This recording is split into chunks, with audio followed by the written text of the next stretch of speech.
Bien-aimés dans le Seigneur, shalom, bienvenue dans ce moment de prière, un moment d'intercession. Bien-aimés, veuillez réveiller les frères et sœurs avec qui vous êtes dans une même chambre, dans une même maison. Appelez ceux qui sont encore dans les couloirs, dans les vérandas. Dites-les que l'heure est venue pour la prière. C'est le moment que nous puissions prier ensemble. Prier avec le pasteur Simon Tsakalangoma. Bien-aimés, aujourd'hui, je veux que nous puissions seulement faire des déclarations. Parce que parmi les armes pour vaincre l'ennemi Satan, il y a les déclarations. La parole de Dieu nous dit dans Apocalypse chapitre 12 au verset 11. Il est dit, ils l'ont vaincu à cause du sang de l'agneau et à cause de la parole de leur témoignage. Ils ont vaincu l'ennemi Satan à cause des paroles de leur témoignage. Le Seigneur Jésus dit dans Marc chapitre 11, verset 23, si quelqu'un dit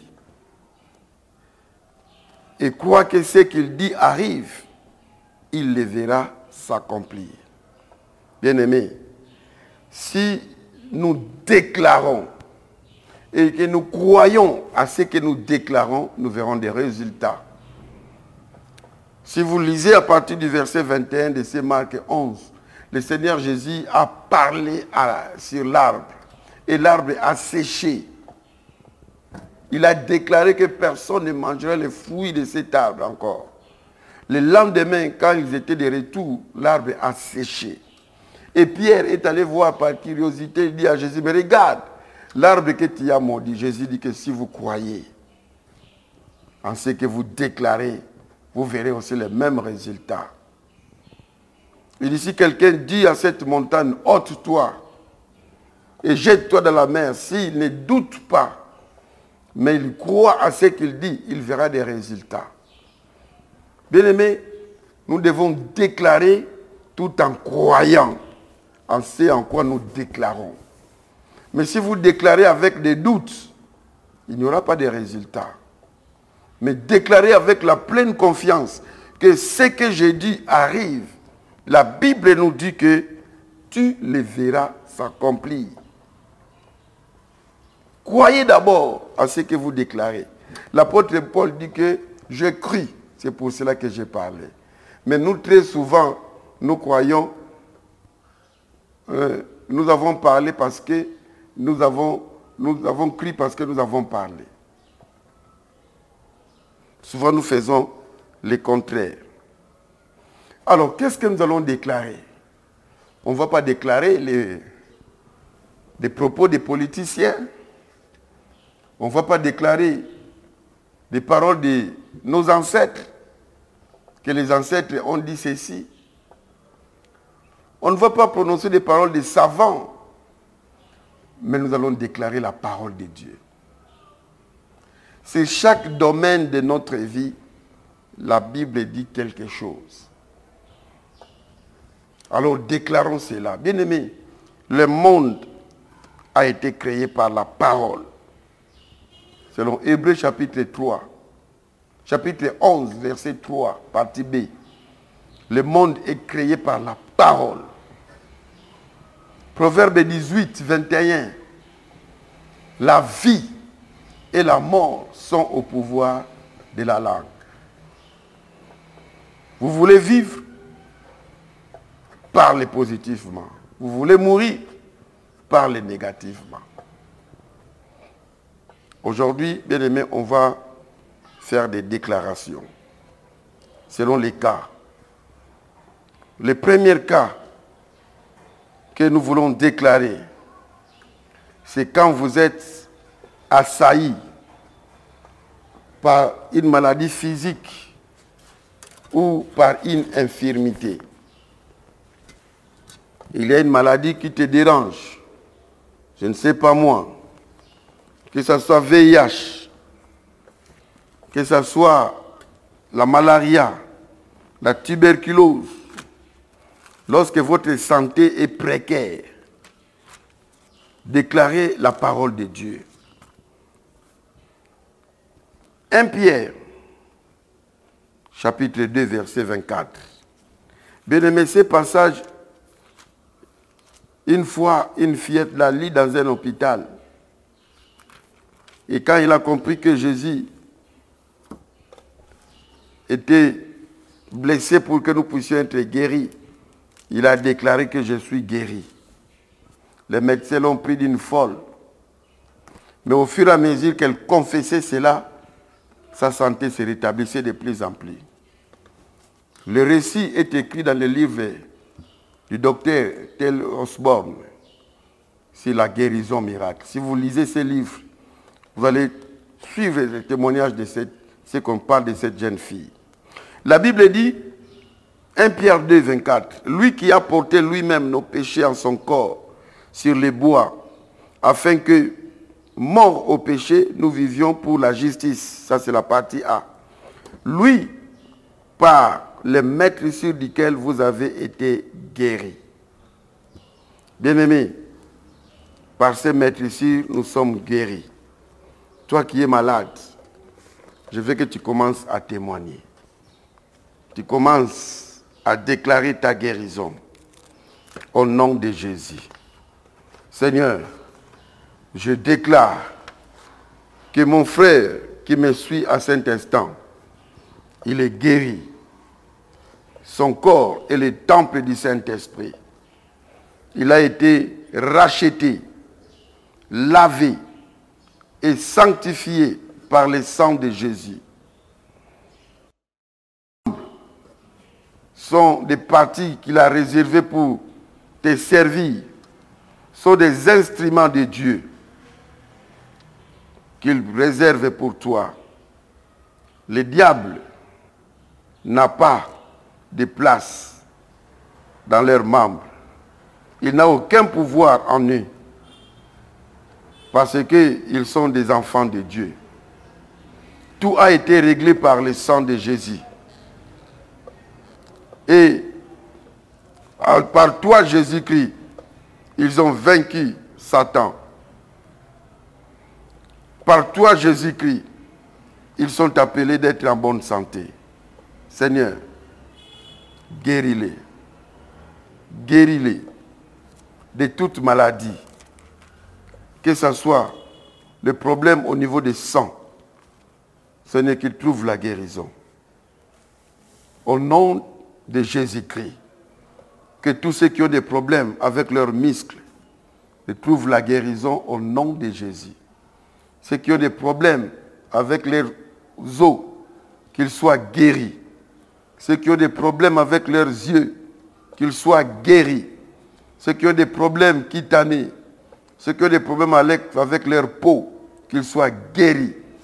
Ceux qui ont des problèmes au niveau des intestins, qu'ils soient guéris. Ceux qui ont des problèmes avec leur foie, avec leur pancréas, avec leurs poumons, avec leur cœur, qu'ils soient guéris au nom de Jésus. Ceux qui souffrent de sinusites, ceux qui souffrent de maux de tête chroniques, qu'ils soient guéris au nom de Jésus-Christ. Seigneur de gloire, tu es celui qui a été maîtrieux pour que nous puissions être guéris. Touche les aveugles, touche les sourds, touche les muets au nom de Jésus. Relève les paralytiques dans le nom puissant de Jésus-Christ. Nous avons ainsi prié. Alléluia. Bien-aimés, pour ceux qui ont des problèmes de la malédiction, vous avez été maudits, ou vous réalisez que, comme si la malédiction pèse sur vous, je veux qu'aujourd'hui vous puissiez déclarer la parole de Dieu. Et là, nous lisons Galates chapitre 3, versets 13 et 14. La Bible dit, Christ nous a rachetés de la malédiction de la loi, étant devenu malédiction pour nous, car il est écrit, maudit est quiconque est pendu au bois, afin que la bénédiction d'Abraham ait pour les païens son accomplissement en Jésus-Christ. Et que nous recevions par la foi l'Esprit qui avait été promis. Au nom de Jésus. Tu peux dire avec moi par le sacrifice de Jésus à la croix.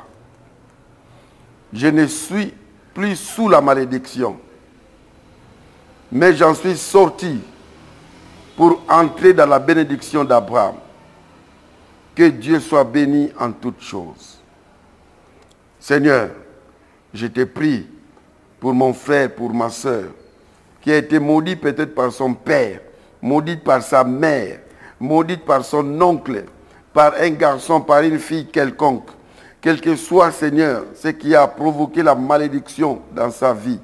Seigneur, je te demande de les pardonner et que, Seigneur, l'œuvre de la croix de Jésus agisse dans leur vie. Seigneur, sur la croix, Jésus était devenu malédiction pour que nous puissions devenir bénédiction. Laisse que tu changes la malédiction en bénédiction. Seigneur, si dans Genèse 49, versets 2, 3, Jacob a maudit Ruben, la Bible nous fait voir dans Deutéronome chapitre 33, au verset 6, Moïse, comme serviteur de Dieu, a béni Ruben. C'est pour cela, en ton nom, je suis en train de bénir tout celui qui avait été maudit par qui que ce soit par ses parents, que ce soit par une connaissance, que ce soit par quelqu'un qui était en relation avec lui. Seigneur, change la malédiction en bénédiction. Dans le nom de Jésus-Christ, nous avons ainsi prié. Maintenant, bien-aimé, lorsque tu es conscient que les forces négatives sont dirigées vers toi et que les agents de Satan veulent te faire du mal, ils ont mis leurs batteries en marche pour te faire du mal. Je veux que tu puisses connaître par rapport à cela Ésaïe chapitre 54 au verset 17. La parole de Dieu nous dit ceci: toute arme forgée contre toi sera sans effet, et toute langue qui se lèvera en justice contre toi, tu les condamneras. C'est la parole de Dieu. Alors je veux que tu déclares ceci: aucune arme contre moi n'aura d'effet, et toute langue qui se lèvera en justice contre moi, je les condamne maintenant. Tel est mon héritage en tant que serviteur de Dieu, et ma justice vient de toi, Éternel. Alors commencez à déclarer, faites la déclaration par rapport à ces passages. Au nom de Jésus-Christ, au nom de quelles que soient les armes qu'on a forgées contre tes enfants, Seigneur, ça n'aura pas d'effet. Même si ça puisse être des armes physiques ou des armes spirituelles, ça n'aura pas d'effet sur tes enfants. Dans le nom de Jésus, nous annulons toute langue qui se lève contre ton peuple. Nous les rendons nuls et sans effet au nom de Jésus-Christ. Maintenant, nous voulons prendre le cas de ceux dont on complote contre eux. Il y a des réunions qui se tiennent quelque part contre toi. Là, tu vas déclarer Ésaïe 54, verset 15. Si l'on forme des complots contre, si l'on forme des complots, cela ne viendra pas de moi. Quiconque se lèvera, se liguera contre toi, tombera sous ton pouvoir. Je veux que tu déclares après moi que tout complot que les gens ont formé contre moi, sans que je puisse faire quelque chose, que ça puisse échouer, que tout ce qui se ligue contre moi, qu'ils tombent sous mon pouvoir. Seigneur de gloire, garde-moi, protège-moi contre les complots dans ma société, dans mon quartier, dans ma famille. Prions au nom de Jésus. Seigneur, j'annule tous les complots contre ton peuple, tous les complots contre tes enfants. Là où on fait des réunions contre eux, je détruis les effets de ces réunions. Dans le nom de Jésus-Christ. Seigneur, toi qui es le Dieu qui garde ton peuple. Dans le nom puissant de Jésus-Christ. Amen. Maintenant, bien-aimés, c'est pour les cas de ceux qui ont le sentiment de péché, la culpabilité, ou qui ont le sentiment d'indignité. Ils réalisent cela à partir des choses qu'ils ont faites. C'est comme si leur passé les poursuit. Des choses qu'ils ont faites continuent à peser dans leur conscience. Eh bien, bien-aimés, je veux que nous puissions lire 2 Corinthiens 5, verset 17. La Bible dit que si quelqu'un est en Christ, il est devenu une nouvelle créature. Les choses anciennes sont passées et toutes choses deviennent nouvelles. Est-ce que tu peux déclarer avec moi, je suis en Christ et je suis donc une nouvelle créature. Toutes ces choses anciennes sont passées. Toi, diable, tout ce dont tu m'accuses, ce sont des choses que je fais, étant ancienne créature. Maintenant que je suis une nouvelle créature, ces choses sont passées. Et même si je l'ai fait dans le Seigneur, le sang de Jésus m'a déjà lavé. Le sang de Jésus m'a déjà purifié. Je sais une chose, Dieu a oublié mes péchés. Dieu ne compte plus sur moi mes péchés. C'est pour cela, tu n'as plus à continuer à me culpabiliser. J'ai l'assurance que Dieu m'a pardonné. Au nom de Jésus. Gloire à Dieu. Maintenant, bien-aimés, nous allons prier pour ceux qui sont opprimés par le désespoir. Ceux qui sentent des vagues pressentiments de mort. Ils sentent que, comme si bientôt là, ils vont mourir. Bien-aimés, la Bible dit, dans Psaume 118, au verset 17, « Je ne mourrai pas, je vivrai, et je raconterai les œuvres de l'Éternel. » Je veux que tu répètes cette phrase avec moi. « Je ne mourrai pas, je vivrai, je raconterai les œuvres de l'Éternel. » Même si tu es sur le lit de malade, mets ton nom là où moi je vais mettre mon nom. Moi, Simon Takala, je ne mourrai pas, je vivrai, je raconterai les œuvres de l'Éternel. Reprends encore, moi, Simon Takala, je ne mourrai pas, je vivrai, je raconterai les œuvres de l'Éternel. Encore une dernière fois, moi, Simon Takala, je ne mourrai pas, je vivrai, je raconterai les œuvres de l'Éternel. Je le déclare, tu vivras les longs jours sur cette terre des vivants.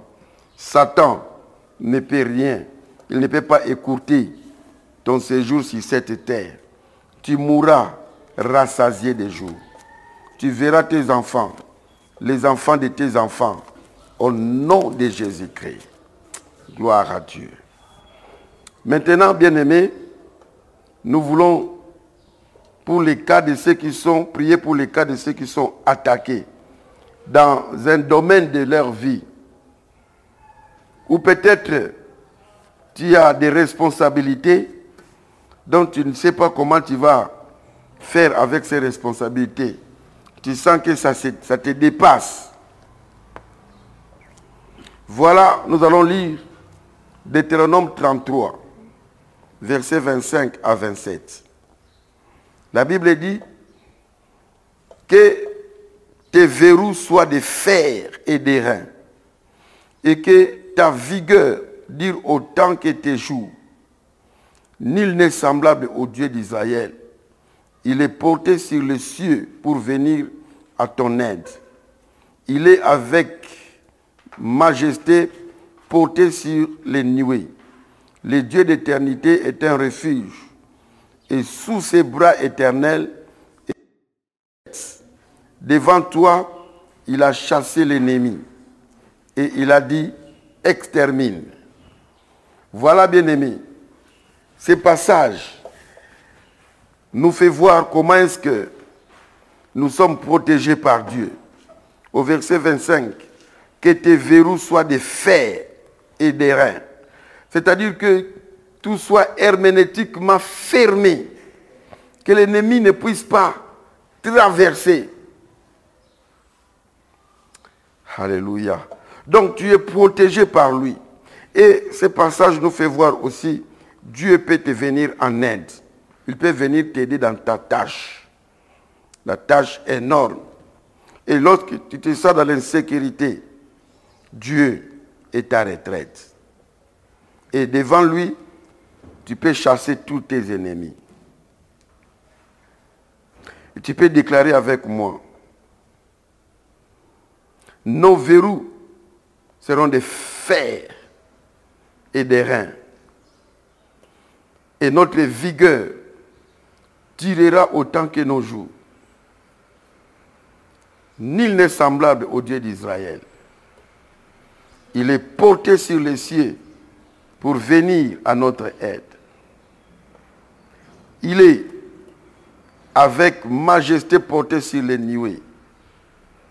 Le Dieu d'éternité est notre refuge.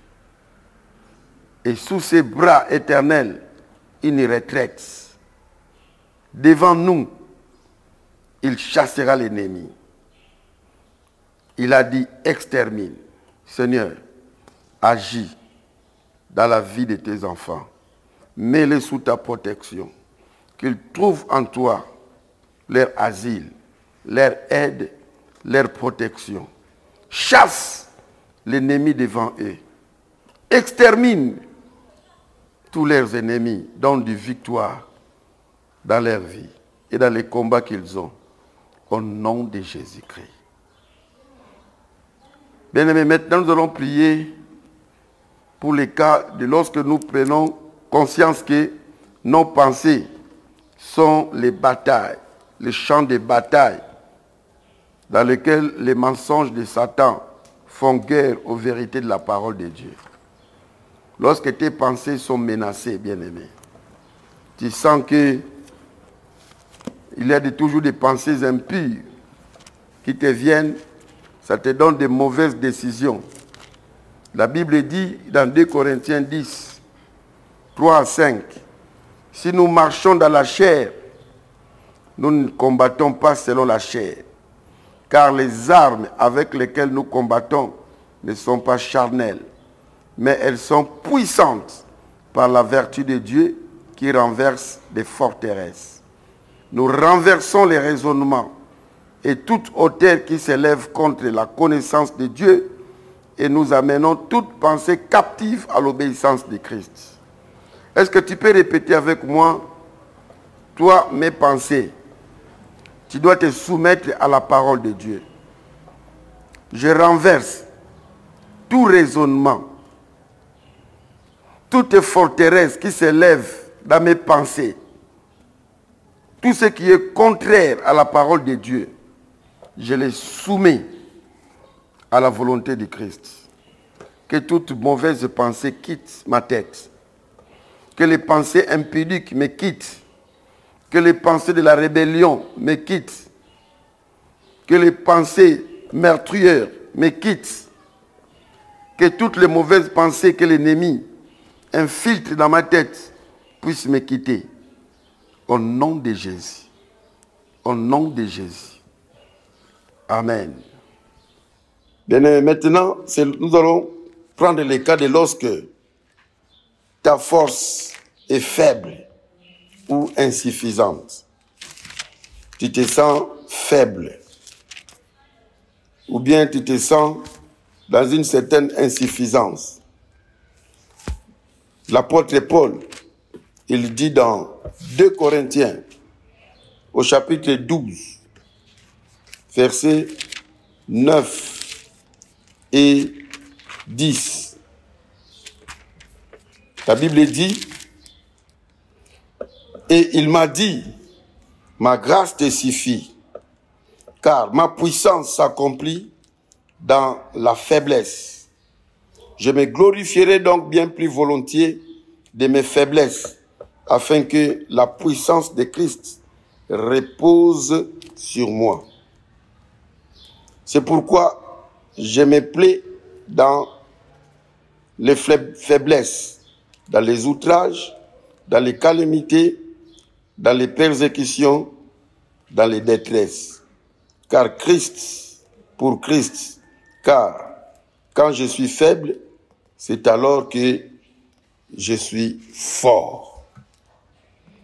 Alors, bien-aimé, toi qui te sens faible, qui te sens insuffisant, tu vas déclarer avec moi, j'ai besoin de la puissance de Dieu. Seigneur, que ta puissance s'accomplisse dans mes faiblesses. Je me reconnais faible devant toi. Je me reconnais avoir beaucoup d'insuffisance pour accomplir telle tâche. Tu peux même citer cette tâche.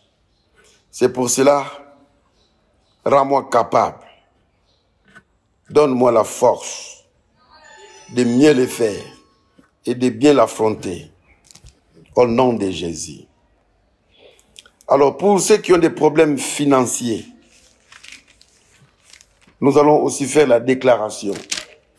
L'apôtre Paul dit dans 2 Corinthiens 9, au verset 9, « Selon qu'il est écrit, il a fait des largesses, il a donné aux indigents, sa justice subsiste à jamais. » Dieu peut faire la largesse, Dieu peut donner, Dieu peut combler de sa grâce.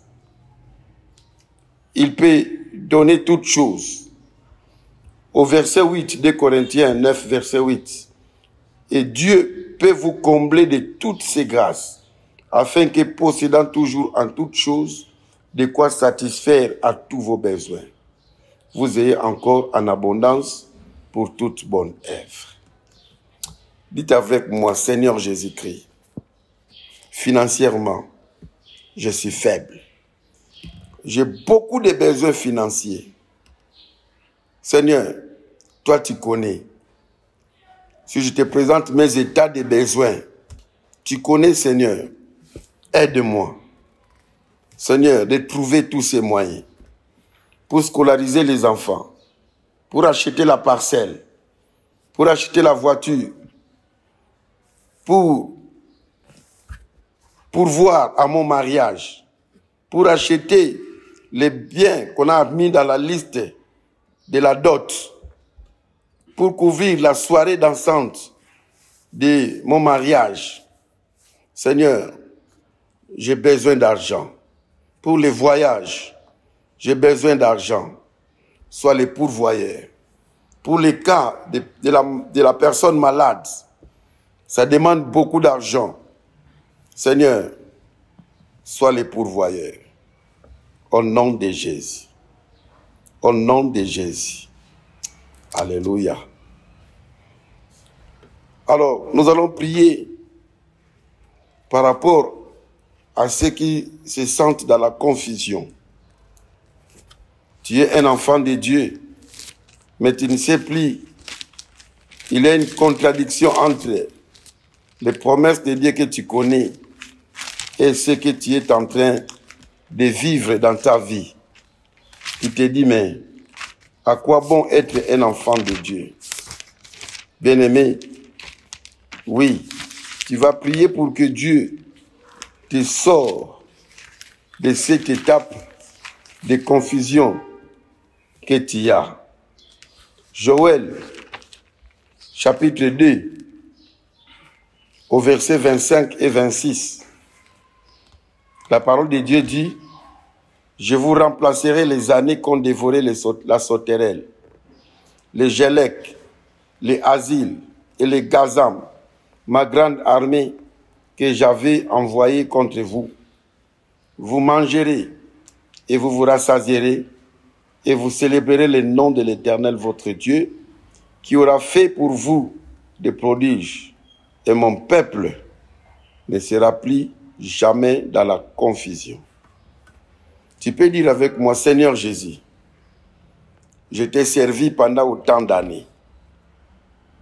Vois comment est-ce que je suis humilié.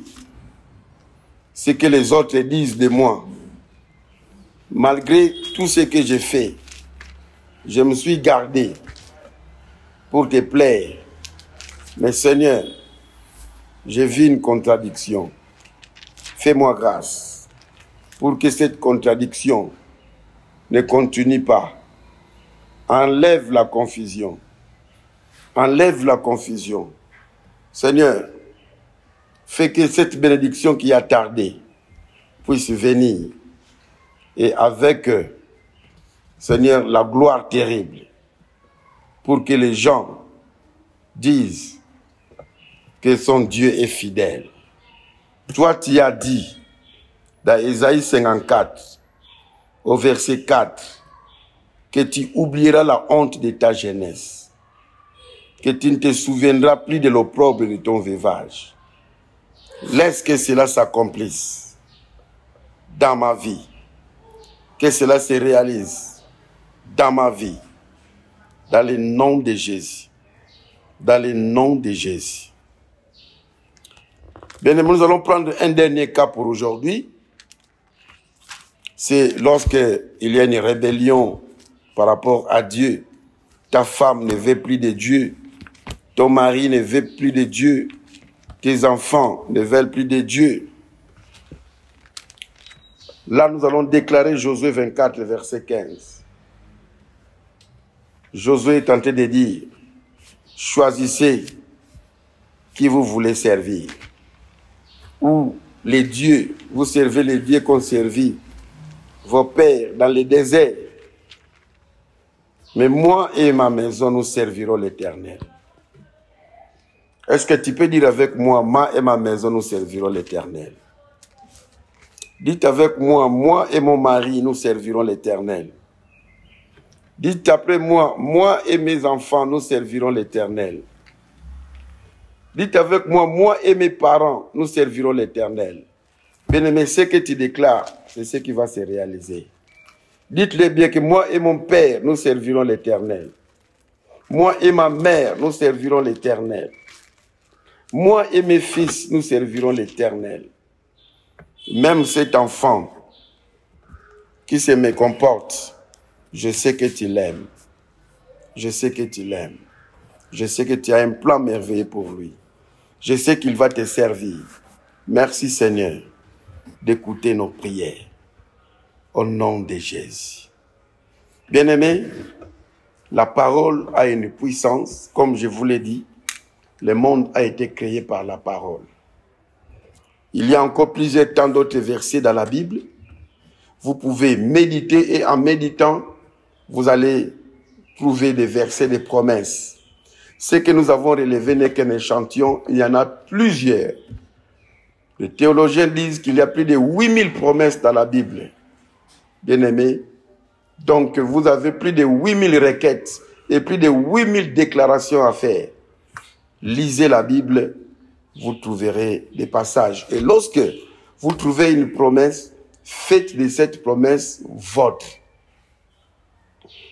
J'aime la Bible qui dit que de toutes les belles promesses que Dieu a fait aux enfants d'Israël, toutes s'accomplissent.